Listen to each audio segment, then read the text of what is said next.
ยังมื้อคืนนี่คือว่าอันได้ยินว่าเพิ่นมาพี่บ่โดยเพิ่นมายังอะนะ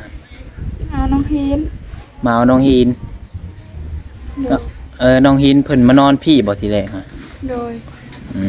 มมาเอาน้องฮีนคือว่ามาเอาโทรศัพท์มาโทรศัพท์น้องฮีนบ่ให้แล้วเอาน้องฮีนมานำบ่เพิ่นจุดประสงค์เพิ่นเมื่อคืนนี่ฮะอยากมาเอาโทรศัพท์น้ำน้องฮีนโดยเพิ่นได้ได้ดังไว้ อยากมาโทรศัพท์โทรหาผู้สาว มาเอาโทรศัพท์น้ำน้องฮีนน่าจะโทรหาผู้สาวโดยโอ้เพิ่นมีผู้สาวบ่ไปครับแดงแล้วเนาะอาหารป่าของป่าโอ้ลมมีพี่น้องบ่ได้ยินเสียงก็ต้องขอโทษขออภัยนำเด้อเนาะ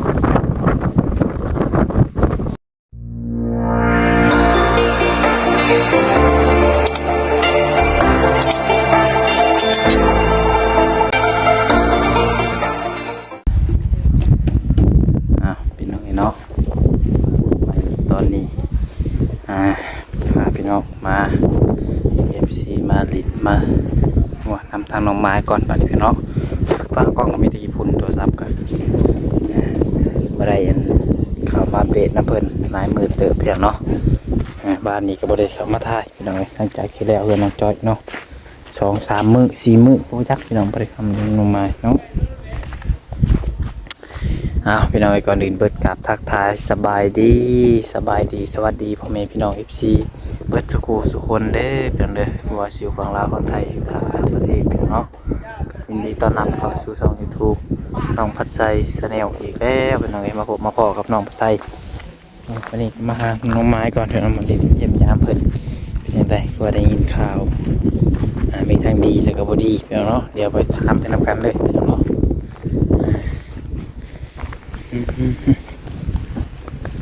นางลินกับป้าพอดเนาะ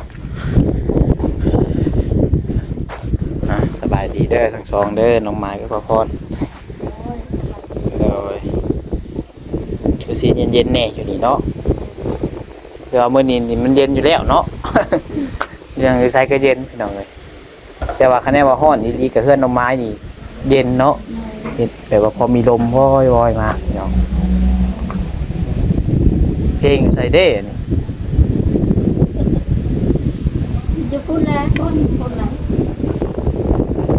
เริ่มภาษาชุดตอนเพิ่นแล้วเบิดแล้วบ่ใช่ตักบาทเทียบห้อย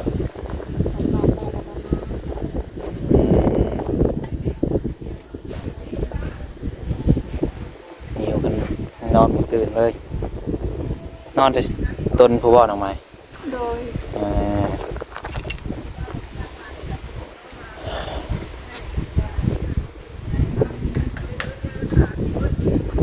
ไม่ล่ะจะตัดมาเศษหัวบ่นะฮะไม่มากพี่น้องตัดมาจะใช้หัวไม่แค่น้องลุงแก้วขอนำลุงแก้วขอนำมาพรโดย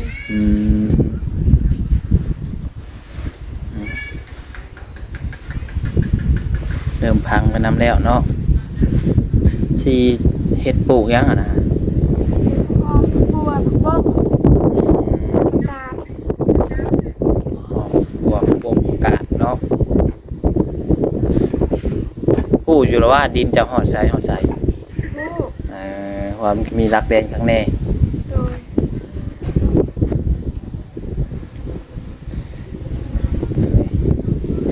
เช้านี้บ่าวเวียงมันซื้อยังมาให้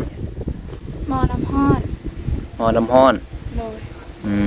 ครับเป็นยังงี้ป่ะกับแนวหมอเก็บน้ำฮ้อนแล้วก็สีอันเก็บความฮ้อนเก็บน้ำฮ้อนไว้ตามุดครับบ่แม่นบอกเขาเดินตามุดแล้วก็อันต้มน้ำฮ้อนเบิ่งลมแห้งบ่แห้งน้องเบิ่งน้ำน้องไม้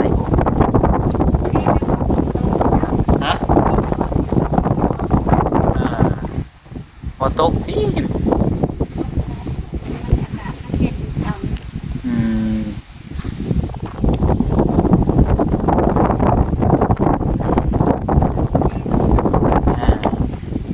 สิได้ยินหรือบ่พี่น้องเนาะคุยกันนี่กันรวมกันนี่กันบ่มีไม้ซับพี่น้อง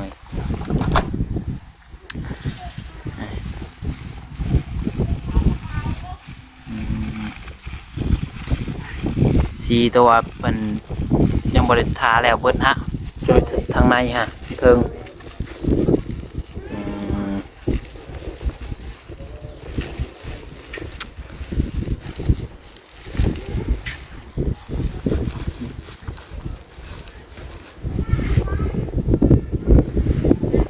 กินนี่จะเมื่อยังกิน มา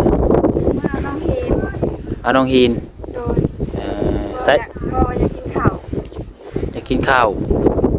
ได้ทำชุเรียน อยู่เพื่อนนะพอไม่ได้นึ่งข้าวอ๋อ ไปเอาแล้วพันบ่มา เห็นอะไรแบบนี้บริกินข้าวครับ โดย ทีแรกจะว่าสิเมื่อเอาเพื่อนมากินข้าวอยู่พี่บ่ โดย เดี๋ยวเพื่อนบ่มาเนี่ยนะเนาะ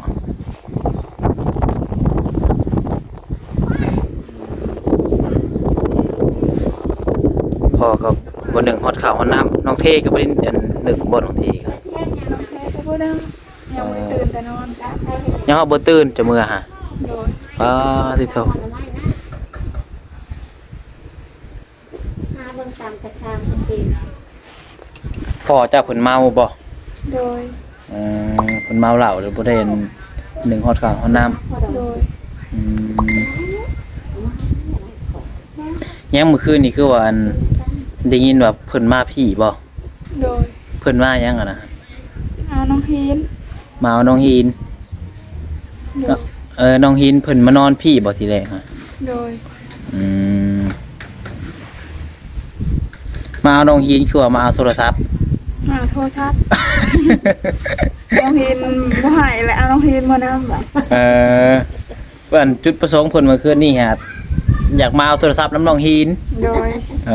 น้องฮีนได้ดินโทรศัพท์เพิ่นบ่ โดย แต่น้องฮีนบ่ให้ โดย เล่าให้ฟังดูตัวคือว่าได้ยินว่าอีหยังเป็นใดๆเมื่อคืนนี่บ่พอคือว่าแท้น่ะเนาะ คือได้ยิน ละเว้าละเว้า ละเมาบ่เมื่อคืนเมาตั้งแต่เมื่อคืนนี่ผู้ เราติดเรียนนั่นมาแล้วที่เราหาย คือน่าใดๆดังไว้ มาโทรศัพท์โทรหาผู้สาว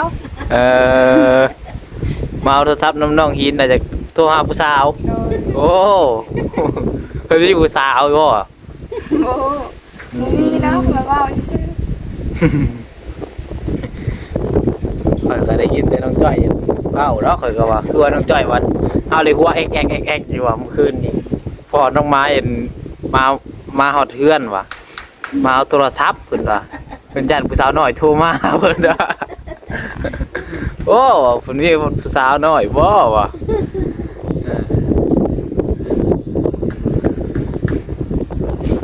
จะว่าเงินขายหมูเบิดไปก็จะว่าเอาไปให้ผู้สาวของไปจักเนาะ ชื่อเล่าอะไร โอ้บอกว่าไรเนาะมาแต่ว่าเราไปซื้อเหล้าแท้เรามีผู้สาวปะจ๊ะ ขายหมูขายหยังกันไปให้ผู้สาวเบิดปะจ๊ะมาแต่ว่าเรากินเหล้าเนาะ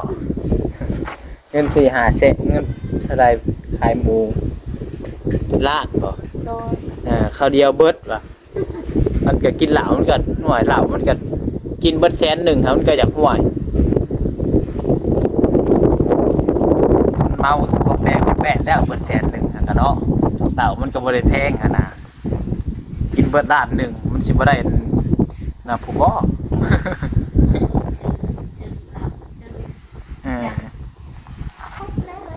เนาะเห็นให้ผู้สาวน้อยเด้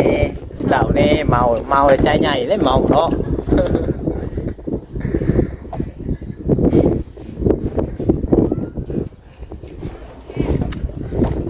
เดือนน้องไม้นี่ก็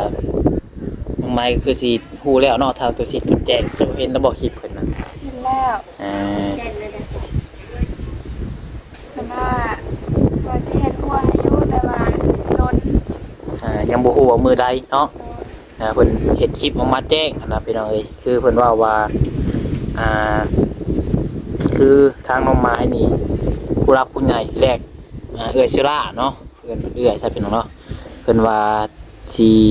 เทพื้นและเททั่วให้ แต่ว่าเพิ่นเกิดการสูญเสียหั่นแหละเพิ่นเนาะการสูญเสียทางอันแม่ฮักเพิ่นบ่เพิ่นว่าแต่มันเพิ่นหยุดก่อนซอยทางนั้นก่อนคือทางน้องไม้นี่ก็ให้โจะไว้ก่อนเพิ่นว่าแต่ว่าถ้าหากว่ามีทางผู้รักผู้ใหญ่เพิ่นอยากซอยก่อนหั่นน่ะเนาะ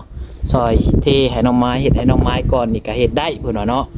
เพิ่นก็บ่ว่าหยังเพิ่นว่าคะแนนว่าใครอยากผู้ใดมีผู้รักผู้ใหญ่ซอยก่อนก็ดีเพิ่นว่าไปหน่อยเนาะว่าสิเป็นผู้ใหญ่ อื่นเลยหายกับใครแน่เนาะ แม่นว่าสิเป็นผู้ใหญ่ทางน้องผัดไส้บ่คือว่าผู้ใหญ่ทางเบาเวียงทางเบาจิตเนาะแล้วก็ทีมงานเบาจิตที่เพิ่นมาถ่ายอยู่ตอนนี้หั่นแหละเพียงเนาะว่าผู้ใหญ่อยู่อเมริกาอยู่ไซกะยาเพียงเนาะที่เพิ่นเห็นแล้วเพิ่นอยากซอยเพียงเนาะผู้ใดเนื้อเสียใจผู้ใดเพิ่นอยากให้ผู้ใดเป็นสะพานบุญให้เพียงเนาะก็ซอยก่อนได้เพิ่นว่าเนาะเพิ่นบ่ได้ห้ามตัวนี้เพราะว่าคะแนนว่าถ้าทั้งเซลล่านี่ก็เพิ่นว่าเพิ่นสิซอยอยู่คะแนนว่ามีผู้ใดซอยก่อนแต่ว่าก็ยังบ่ฮู้ว่ามือใดเพิ่นว่าเนาะทางไปเรื่อยๆเพิ่นว่าไปเลยบางเทื่อก็โดนแน่เพิ่นว่าเพราะว่าเพิ่นก็ต้องซอยตัวนั้นก่อนมันนั่นกระทันหันเนาะทางนั้นอันนี้ก็แจ้งบอก FC นำกันเลยเพียงเนาะถ้าว่ามีผู้รับผู้ใหญ่เพิ่นจักซอยหั่นน่ะเพียงเนาะย่านว่าเพิ่นนั้นหาทางตุสิตย่านว่าผู้ใหญ่ทางตุสิตอันนี้นะพี่น้องอย่างน้อยก็คะแนนว่าบ่ได้หยังกันเนาะให้ได้เอ็นเทพื้นตัวนี้เนาะพ่อเนาะเทพื้นอ้อมเบิดเทือนนี่ก็ ได้เกินใครกับใครนี่ แม่นเนาะ ลมกับบ่มีทางวันสีดำใครแล้วกับ มีบน ศาสตร์เข้ามามันก็เปียกแต่ตัวนี้ก็บ่ได้เทพื้นเลย แม่นยามพ้นนี่สิบ่เว้ายามพ้นนี่ ว่าอะไรเนี่ยมีก็นั่งนั่นแหละ น้ำคะแนนจะบ่เทบ่อนเทือนจะนี่จะเดินอันนี้นี่ให้สิย่างบ่ได้เลย แม่ ให้เป็นพื้นอันดินอันดากดินอันนี้ซ้ำเนาะอยู่บ่ได้พี่น้องเอ้ยย่างนี่ย่างบ่ได้ดอกแต่เฮือนนี่ติดตีนบ่มีบ่นั่งดินเลยอยู่ดุมอยู่ได้ทั้งเฮือนคะแนนว่ามันก็สิฮอดได้อีกบ่เกินเดือนนี่เดือนหน้านี่คนมาแล้วนี่เนาะปิดสงกรานต์นี่น้องเอ้ย เริ่มมีขนาดคนเลยแล้วก็ คะแนนว่ามีผู้ใหญ่เพิ่นซอยเทแล้วก่อนก็ดีพี่น้องเอ้ยหลักๆสำคัญเนี่ยก็เทพื้นนี่แหละเนาะเทพื้นกับเพื่อนไผคะแนนเพื่อนไผกับคะแนนมันยามพ้นกันมีอดบอลที่1เขาการที่1ทั้งเพื่อนก็บ่เป็นแล้วเนาะเพื่อนอันนี้ซ้ำเพื่อน2ชั้น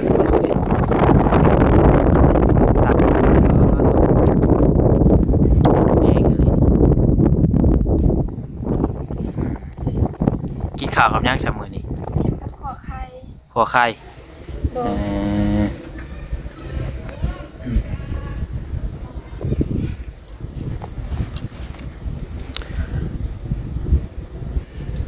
อย่างนี้เนาะเสียงเพลงมันก็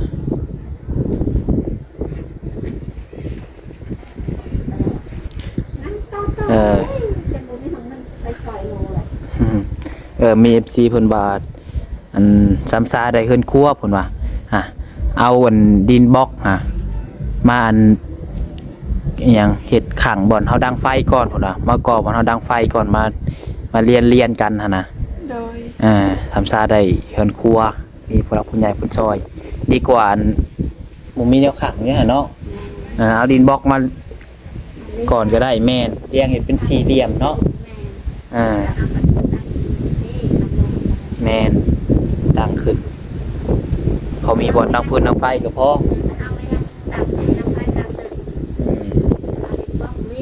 แมน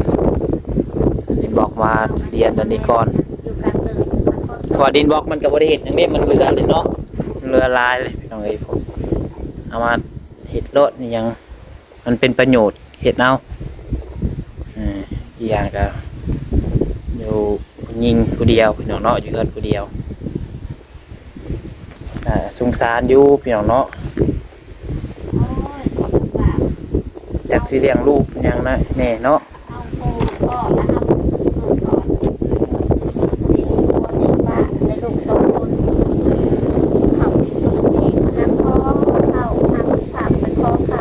กี้ฮะบ่ แม่ ก่อนสิมาได้ก็พอแก้ว แม่ เอ่อ ว่าเอาเรียกการจ่อย อืม ลำบากเลยได้กับใช้เอ้ย บ่มีผู้นำเนาะขาดผู้นำลมไม่ดีพี่น้อง เอาตักน้ำกระเทียใช้แอลได้เลยน้ หามน้ำแน่หามลูกแน่ ำแม่ และแม่เลี้ยงเดียวไอ้เนาะก็แม่เลี้ยงเดียว เลี้ยงคนเดียวลูกสองคนโคเดียวโคย่างย่างก็ได้เทียเอาห้องเอากระถางแช่กับด้า น้องไม้ก็ยังคายอยู่ที่ว่ามีผู้ใหญ่มองเห็นเนาะ แม่ ยังดีอยู่ ตะกี้ผมไม่ไปมองเห็นเลย หน่อยชุดแล้วสิมีคนซอยเนาะ แม่ ขอข่าวขอน้ำกันเกียงยากพี่น้องเอ้ยอันนี้เดี๋ยวนี้มันนั่นโลกมันนั่นกว้างแล้ว สบายแน่ แมนมีมาผู้รักผู้ใหญ่อยู่ทางต่างประเทศซอย ลูกอ่อนลูกมาลูกไว้ในหูออกทางคุณจ่อยลูกไว้ในหูปักตัวนี้แล้วหูไว้ออกมาหาหูได้แล้วลูกมันยัดให้ยัดห้องไว้อยู่ในอู่ปลาไว้ในเรือนมีไว้ลูกได้จังมีพ่อแม่ทุกในเท้าถ้ามาหาของแก้วนี่แหละใครแน่จากกับปัญหาเอาเลยเพื่อนเลี้ยงลูก นี่แหละเพิ่นก็ว่าคะแนนมีผู้นำดีกับชีวิตก็ดีขึ้นเนาะ แม่น คะแนนผู้นำบ่ดีก็ยิ่งเงินเฮ็ดให้ แม่ ยุ่งยากกว่าเก่าอีกพี่น้องแฮงลำบากกว่าเก่าแถมได้ผู้นำดีหัวหน้าครอบครัวดีก็เฮ็ดให้ชีวิตดีขึ้นหลายผู้นำนี่แหละเพิ่นจังหวัดสำคัญเนาะ แม่ เออ เอากระป๋องแก้วกับคนเราจะคอยเล่นได้บ่มีพวกเอามีใครมีหน้านอนนาน้อยก็พวกกินกับพวกงานนั้นซื้อข้าวกระป๋องกินเป็นยังไง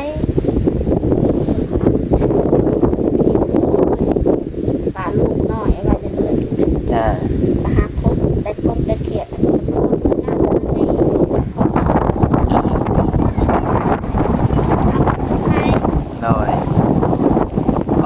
ชอบคนใหญ่ แม่น ไปเอากระป๋องแก้ว อืมได้เฮาเกิดมาเป็นมนุษย์แหละเนาะมันหลีกเลี่ยงบ่ได้เด้พี่น้องไอ้ตัวนี้เกิดมาแล้วต้องสู้คันบ่สู้ก็อยู่บ่ได้คือเพลงเพิ่นก็เฮ็ดมาให้พังอยู่เนาะ ปหาหน่อไม้เนี่ยกับผู้ใหญ่นะคันคิดว่าแบบยันตกเกลือ อืม คนน้อยเนี่ยเราก็ได้ป้าไปเนี่ยก็อุ้มลูกปหาหน่อไม้ โดย คนก็ได้กินยุ่หน่อไม้แต่ว่าเอาไปคอเปล่าๆเอาหน่อไม้แต่หาคอเลื่อนนั่นมาคอเลื่อนนี่ขอเขา เอาหน่อไม้ไปแลก แม่ เออ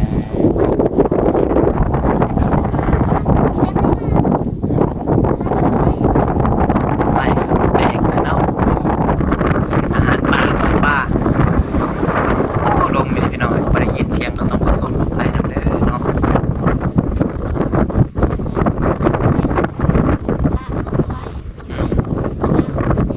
โดย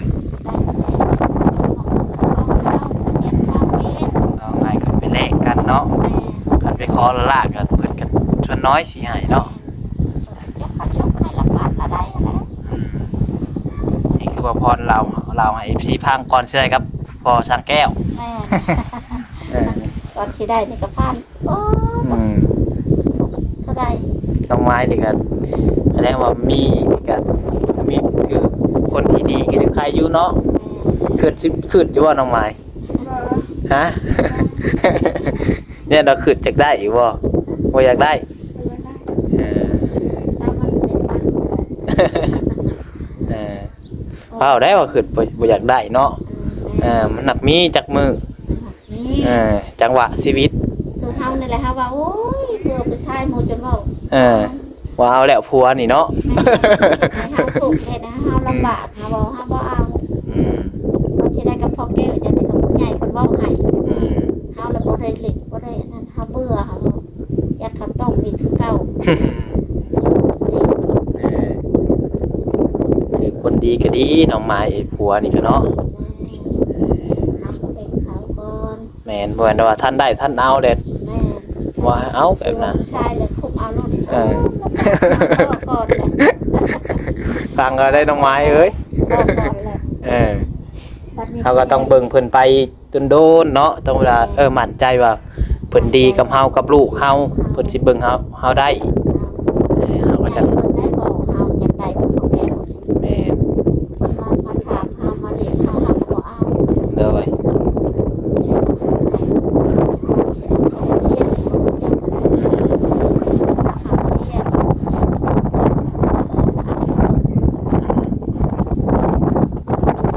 น้องไม้นี่แสดงว่าเอาก็มีเฮือนอยู่แหละเนาะพากันมาสร้างศาลเอียง เขาแก่ให้เพื่อนไม่น้อยหนึ่งเพื่อนเป็นพวกมันพวกเก่าแต่คนเก่าคนกันเลยแค่นะเลยแค่ได้ ครับเพื่อนไหมบ่ เพื่อนไม่ ซ้ำบ่ตูบเจ้าฮะ ช้ำน้ำคนปะทัวชวนลูกกันฝนตกแล้วก็ไม่ได้นอนแล้วคนขังลูกดีอยู่ในเจ็บไผ่กับบุมีตะกี้อยู่เดือนมือ เด้อ ก็บอกใต้ตะเกียงใต้โค้งตะกี้ กว่าสิมีทุกมื้อนี่เนาะบ่ได้ง่ายพี่น้องเอ้ย ได้ง่าย ไผก็ต้องผ่านมาก่อนผ่านทุกข์ผ่านยาก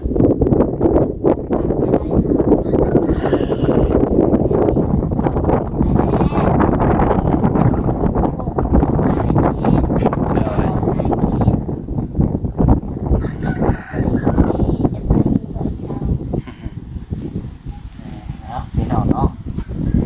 ยังบ่ได้ยินดอกคลิปนี้ก็ได้ยินเสียงลมบูบูบ่ยัก ลมมันแห้งก็ดอกเอาประมาณนี้แหละทางเราเป็นพนังลิ้นทำทางลมคุยกับน้องใหม่ประพรน้องไม้ก็สู้ต่อไปน้องไม้เนาะตรงนี้จับมือประกาศขายด้วยทีหน้าใช่ยังไม่ทันได้ประกาศซ้ำ ดู แล้วนั่นเลย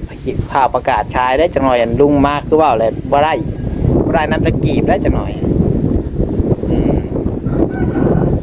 ไม่แต่ว่าสู้ๆสบายดีเด้อเลยไปเพื่อนเนาะเดี๋ยวว่าเราลงเพิ่นอีกหน่อยพี่น้องเนาะคลิปนี้ก็ได้ขอลาพี่น้องไปก่อนเลยขอหาว่ามีกลับผู้ใหญ่เต็มบนทันได้เยอะซอยเรือทางน้องไม้พี่น้องเนาะซอยเรือเพิ่นก็ติดต่อหาน้องปัจจัยได้พี่น้องเนาะน้องปัจจัยกันยินดีเป็นสะพานบุญให้ FC ทุกคนทุกท่านพี่น้องสุดท้ายนี้ขอให้ทุกคนอยู่ดีมีแรงสุขภาพร่างกายแข็งแรงเด้ออยู่เย็นเป็นสุขกายสบายใจร่ำรวยเบิดสุขคนพี่น้องเอ้ยขอกล่าวคำว่าสบายดี